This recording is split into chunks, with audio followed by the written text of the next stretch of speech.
आप में से अधिकांश लोगों ने हेलन केलर का नाम सुना है। वो हेलन जब 18 मास की थी,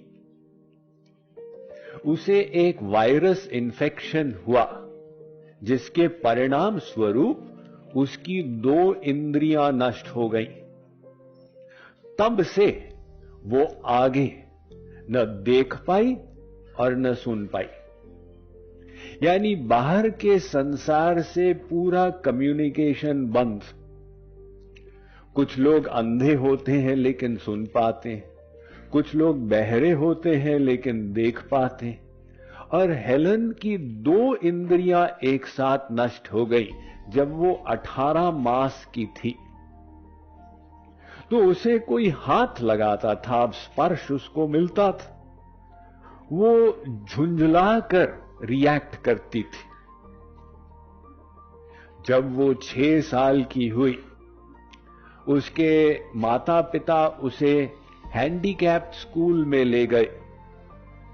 वहां की प्रिंसिपल एन सुलिवन ने उस पर हाथ रखा तो क्रोधित होकर उसने प्रतिक्रिया की।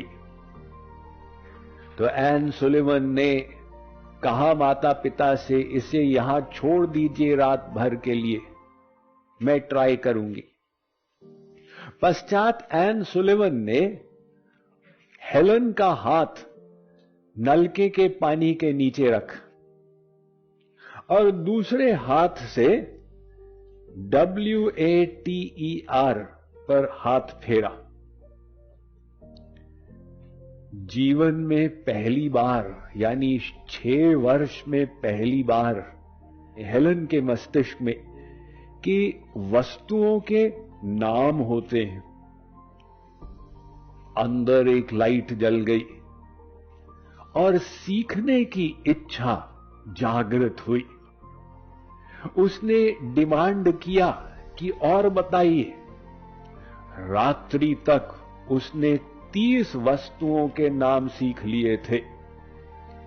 उसके पश्चात उसने मुड़कर नहीं देखा, वो सीखती चली गई। पूरा हाई स्कूल उसने कंप्लीट किया ब्रेल लैंग्वेज के माध्यम से, जो अंधे लोग उपयोग करते हैं।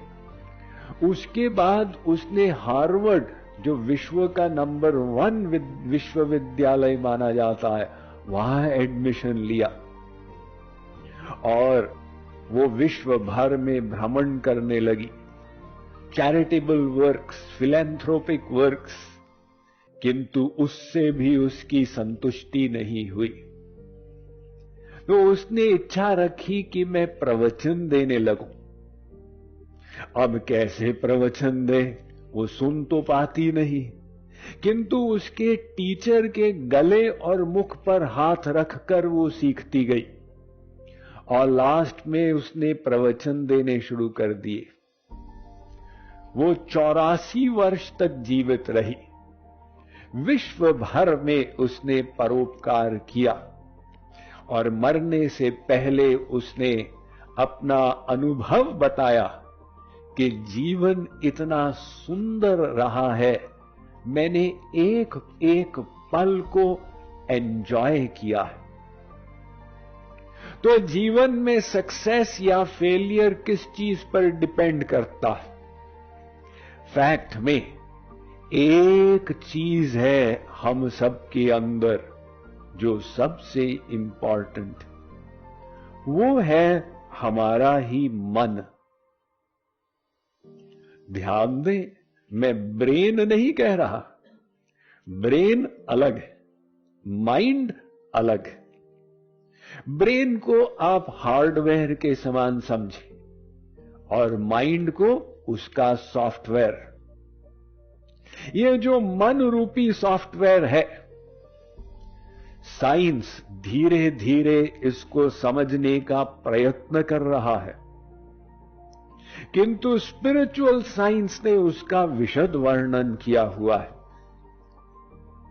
तो ये जो हमारे भीतर मन रूपी सूक्ष्म यंत्र है, ये इतना इंपॉर्टेंट है कि जीवन में सुख और दुख की अनुभूति, परिस्थिति से नहीं होती, मन से होती।